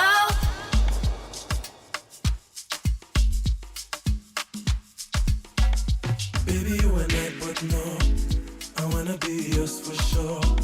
I told you that I had my flaws, you told me I was so much more. Na ni kweli baby, si uongo, nilikupenda sana from before. Ni vile niliogopa kidogo, unaweza kuniambia no. Niliogopa na ndio maana mimi nilitoroka. Sikutaka nyuki kuchokoza, sasa nimeamua tena sitangoja. Nilifungua roho nilipokuona, kama mapenzi moto yameshanichoma. I never used to believe in love until the day I saw ya. Nimetaka sana unipe more. And baby, if you ready, let me know. No. Nimetaka sana unipe more, yeah. And baby, if you ready, let me know. No. Someone call police, ameniteka mean so deep. Nimeshindwa kuresist, na siwezi contradict. Someone call police, I'm never gonna leave. My love is hers to keep. My loving is for real, yeah. Nilifungua roho nilipokuona, kama mapenzi moto yameshanichoma. I never used to believe in love until the day I saw ya. Nimetaka sana unipe more. And baby, if you ready, let me know. No. Nimetaka sana unipe more, yeah. And baby, if you ready, let me know. No.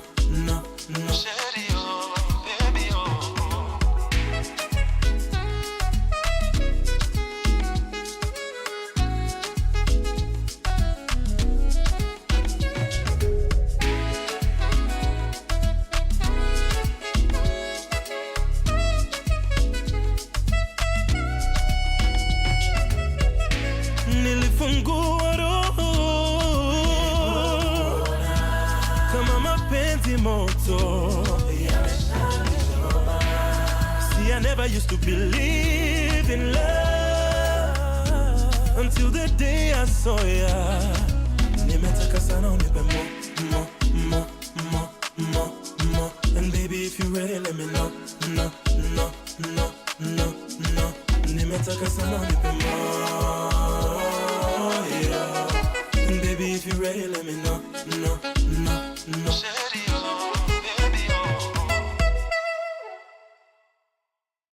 From sunrise to sunset, all day and night. Our radio. Yes, more. That is more by Charisma. Anasema he wants more. God, but you men are asking for a lot. Sasa alafu bado mnataka more. But anyways, Charisma, I'm not biffing with you. And then yeah, Flyer, and amekasirika. It's like vijana wanataka kazi. True, valid point. And kasema uchumi ni mbaya. Yangu nilikataa reality of this economy, but yeah, he is expressing a lot of people's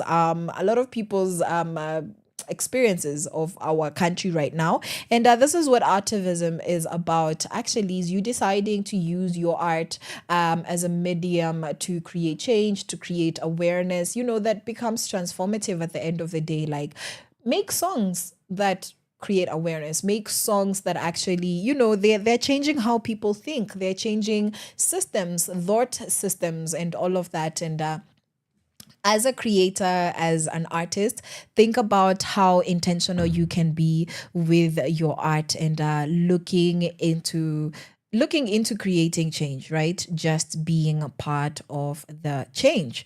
Yeah, being a part of the change. Sasa, we've been talking about, what are we talking about? On Friday, we're talking about emotional labor. We said that emotional labor isn't free, even though unfortunately hapo ndio tunakuanga tumefika. And we did say that emotional labor is kazi yenye haionekani, but it's a lot of work and it's actually costing women, because the brunt of emotional labor in our society, in our corporate spaces, informal labor spaces, in the social spaces, in the home, in religious setups, the brunt of emotional labor actually falls on women. So in case you want to catch that part of the conversation, you can go look out for Friday's episode on Sheversations is on Power Radio, YouTube, and yes, that's where you can find that a particular conversation. So what did we say on Friday? We said that we need to understand that emotional labor is actually a hidden cost, right? How it can affect and disempower women mentally, right? And as well as economically, as well as with regards to human rights and to governance. So we went through all of that, and now let's talk about how it actually, benefits men as well as existing systems of patriarchy, because we did talk about how it disproportionately impacts Kenyan women, right? We looked at how it takes time away from income generating activities, right? We looked at how, with regards to mental health, it continues to burden you emotionally and causes a chronic fatigue, which makes you unable to do anything else. And it actually limits the ability of younger women to lead as well as innovate. So we did a deep dive into that. That's on our previous episode on the same topic. Now, with regards to how emotional labor benefits men and existing systems, in society, tunaonanga that men often receive emotional benefits unconsciously. So it's not something that's often seen. It's not acknowledged. And if it is, barely so. Just calming teams or organizing spaces, right? Whose job is it to organize spaces? Like, we are in the office and we're supposed to have a meeting, lakini room haijapangwa. A lot of the time, even though women are not heavy lifters, 9 times out of 10, women are the ones who are going to start arranging chairs, clearing the tables. And I do understand traditionally where that comes from. But what are we saying? That this is emotional labor and this needs to be acknowledged. And we need to stop upholding systems that allow women to bear the brunt of emotional labor without them being acknowledged or appreciated. If naturally you fall into the space of always picking up after people because you're nurturing, because you were raised that way, that's fine. But can the system also acknowledge that that is a benefit and that somebody is benefiting? Now, another example is in social gatherings, women often step in to manage the moods as well as to resolve conflict. So particularly where there is an issue, where things are heavy, it's often women that, step in. So whether a man created the problem or a woman or people are fighting, more often than not, it will be a woman who will be like, tutulie, tusipigane, and creating smooth experiences that sometimes men do take for granted. So what are we saying? That yes, women can continue doing this, but can we acknowledge them? Can we acknowledge that this actually affects our society in very invisible ways, and might be a reason why a lot of women struggle to move forward, because these are the things, this is how they're contributing. You might not see their contribution. Today we are telling you what their contribution is. And another example, that goes across the board globally is women in political movements often provide emotional debriefs for fellow activists, right? And men focus on visible leadership roles. So yes, the man has gone into the streets with a woman, maybe, yeah, on pulpits, on stages, wherever. The world is your canvas, and you have painted what you will. You have said no to this, yes to that. You've advocated, you have fought, you have protested. Who is going to take care of that person behind the scenes? More often than not, it is a woman, and that's work, because ukuinje, if you're just a sole person and you're looking for that level of support, you would pay a therapist. You would go to a rehabilitation center. You would go to a spa. And that is professional work that women do. Unprofessionally, it is not often acknowledged. Okay? And so having this kind of social setup where you're not acknowledging the roles that women are doing, it disempowers women by reinforcing power imbalances, by leaving emotional work invisible and unvalued. So what are we saying? Value emotional work. Have a way of acknowledging. That means that we need to be wholesome beings, guys. It means that the metrics of measuring labor needn't only be physical. There is labor that a lot of people offer that you can't measure with the hours that they spend in the office. Why? Because, you're pressing on something, marking papers, typing documents. There's somebody having a lot of heavy conversations, somebody checking in on people, somebody organizing, planning, and this is not going to show up in their, in their review, because it's not something that is physical. So can we come up with systems of acknowledging this kind of labor is what we're saying. And in another space is that when you allow this to continue happening with no acknowledgement, no positive feedback, we find that women's labor keeps movements cohesive, yet they rarely receive equivalent recognition. If I held you up or I held you down in a good way, when you say, oh, you're going to hold me down, you're going to support me, or I held you up, I support whatever, and you don't acknowledge me just because I'm not the one in the streets doing the work, that's the conversation that we're having today. That's what we're saying, that it becomes a problem because I'm going to be disenfranchised. I'm going to be discouraged. I will be exhausted and not understand why. I'm not going to be as valuable. Something happens to people when you encourage them. When you give positive reinforcement, you are bound to have better results. When you are very civil with people, you honor the work that they do, the work that they're not even being paid to do. When you acknowledge and you honor, you recognize and you appreciate, let me tell you, there is a release that people get that allows them to be more productive because they let go of a lot that's in their mind. And we need to have more of these conversations. So we need to have men acknowledging unsolicited emotional labor. Ask men, if you don't know, if you can learn, but in case you don't know, ask how you can actively help.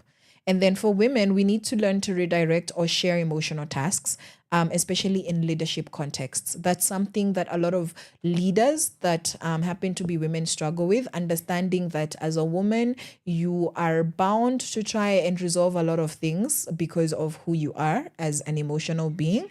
But you need to learn to acknowledge this and learn how to share them and say, hey, I'm not in the space of mind to have these conversations because I've already had 20 of those conversations.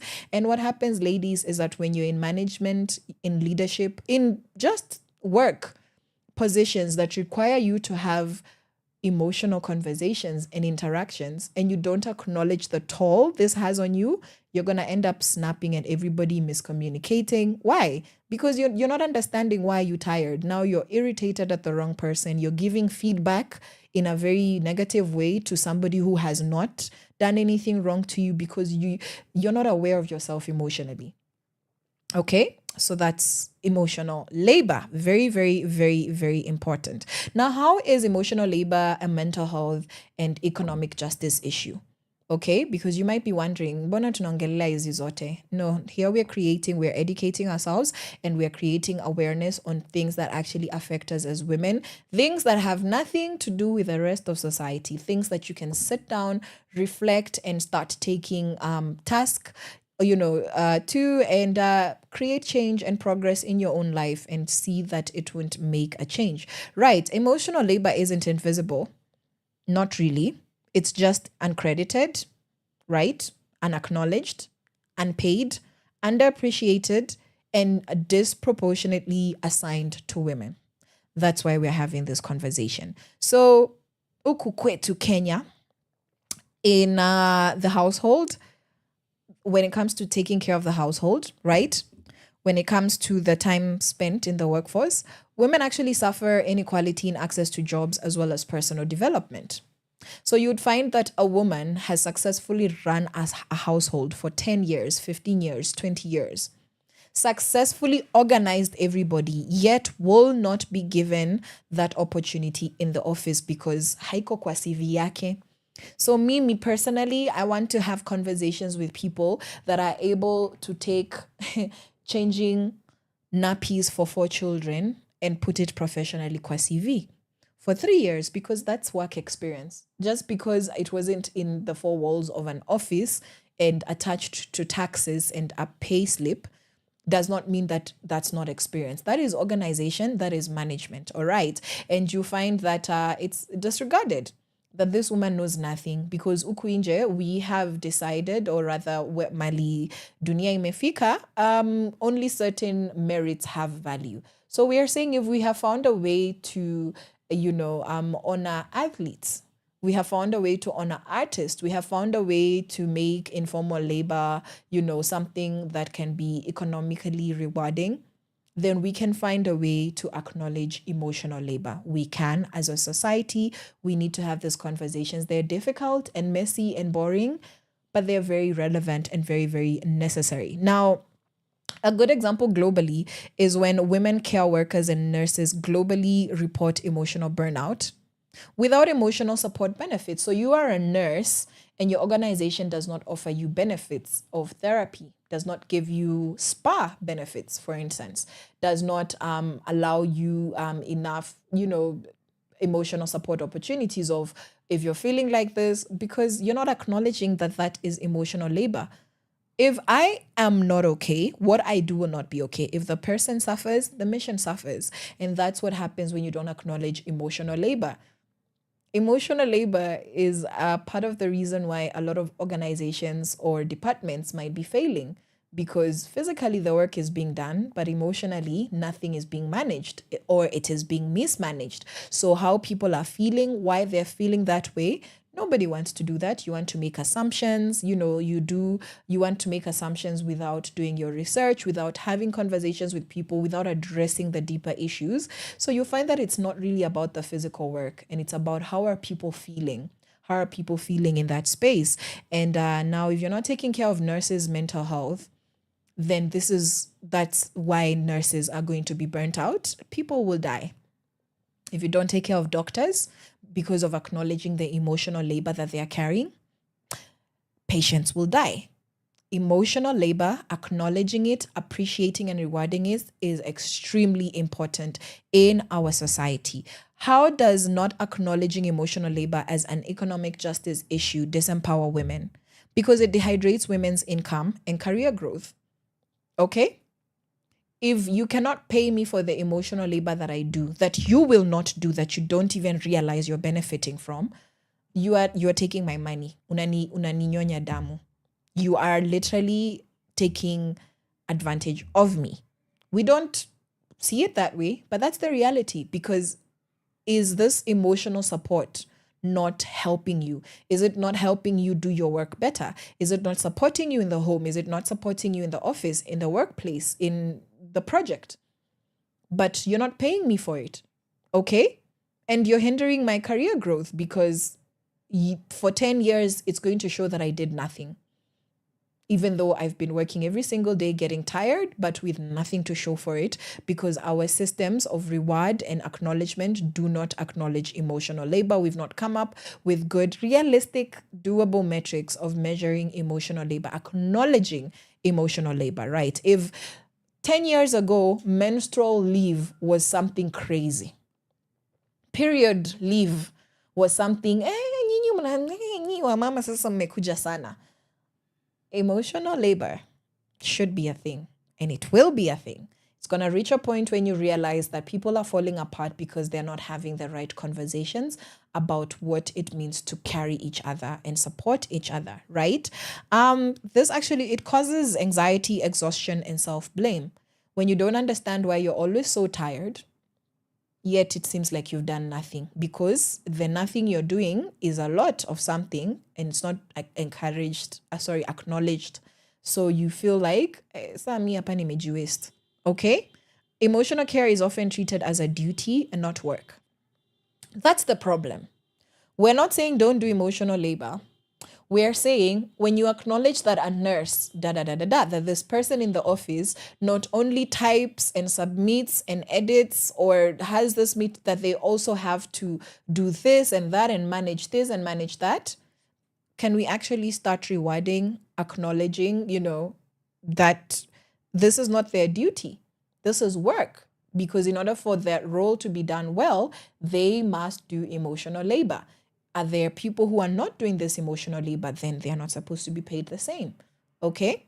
Sounds crazy, sounds radical, but think about it. Think about it. So for my ladies, we need to learn to advocate for care allowances at work. For example, citing emotional tasks in performance reviews. Crazy, but very radical. We are changing the game, okay? For men, we need to volunteer emotional labor roles by first of all understanding what that is, and number two, actually doing it and normalizing shared caregiving. Let everybody do it then. Let everybody keep the peace. Let everybody plan and organize. Let everybody manage people's emotions. Let everybody have problem-solving conversations, conflict resolution conversations. Let them start, maintain, and finish successfully difficult conversations when it comes to managing situations, problem-solving, let's do that. Let's share. And then we don't need to talk about paying anyone because nobody is carrying the brunt of it. Do you see where I'm going with this? I hope so. I hope you do. Okay? Now, for policymakers and organizations, because everybody is involved, women, men, policymakers and organizations. So for policymakers and organizations, they need to implement care wage policies. In Ukomaju, right? In the Western world, there are paid roles for caregivers. Do you understand? Sisi ndio huku bado tuna, we're like, oh, unatafuta attention. Culture is dynamic.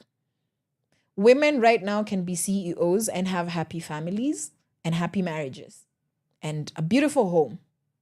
That has changed. 20 years ago, that was frowned upon.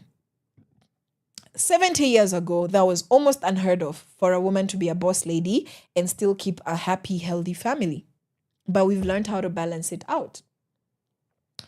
We need to get to that point in our continent where we acknowledge caregiving as something that is worth being paid. Okay, so this is for policymakers and organizations. We need emotional labor stipends, okay, because the criteria would be there. And mental health infrastructure, because people don't often fall apart in organizations or women because they're not doing the physical work, but it's because there's no management of, so how did we feel when that was said? How did we feel when that was done? And who is supposed to fix it? Who is supposed to balance everybody out? Okay. Now, that is the takeaway home for every single person. And with that, we have brought the topic on emotional labor to a close. Let me know what you think. Well, now, hizi ni stories za jaba, haituhusu, no, people are too woke, drama. Let me know at Caroline_Murote, na pia unaweza tupigia pale 0746379231. Even past this show, we are going to be getting your feedback and very, very, very excited to do so. Now I'm gonna leave you with a good jam, right? Weza. So this is just to encourage you, right? By Jivu and Mbili, and I'm gonna see you guys on Wednesday for another fantastic conversation. So I am Caroline Murote, and this is Sheversations on Power Radio. I love you. Have a beautiful rest of your day and the rest of the week. Bye-bye. From sunrise to sunset, all day and night. Power Radio.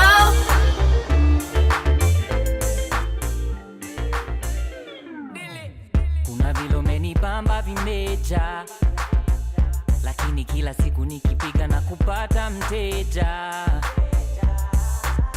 Boy Chelsea na kitu right now, I got much baby if you want love. Johnny vile unakwanga umeweza, siamini neza pendwa na demukae, na kwanga nimededi nae, kila kitu yake mina dae, ndo maana na kwa manae, neza pendwa na demukae, na kwanga nimededi nae, kila kitu yake mina dae, ndo maana na kwa manae. Unanitesanga, tabia imeweza, unaniwezanga, vile umejibeba, unanitesanga, tabia imeweza, unaniwezanga. Round and round you take me, nashinda tu is how cheki, na puff nikimedi, whether you were in or out, to me it's the same thing. Siamini neza pendwa na demukae, na kwanga nimededi nae, kila kitu yake mina dae, ndo maana na kwa manae, neza pendwa na demukae, na kwanga nimededi nae, kila kitu yake mina dae, ndo maana na kwa manae. Unanitesanga, tabia imeweza, unaniwezanga,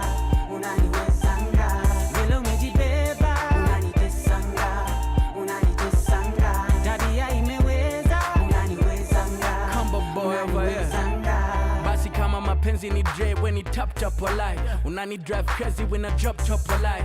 Started thinking about you when I can't stop walai. My love for you is connected to your hotspot walai. Ooh, the best lie is the truth. Umeniroga umenifanya naroga kwa booth. Triple D steals unanikunywa vismooth. I wanna love it like I can, I wanna love it like it should. Yeah, so kana nendangu nenge kendo chawo. Protect you and give it to you so organic and raw. See why ni chocha raw, cause me I keep it pure. I'm on my max so ready, so come over, let's go. Neza pendwa na demukae, na kwanga nimededi nae, kila kitu yake mina dae, ndo maana na kwa manae. Unanitesanga,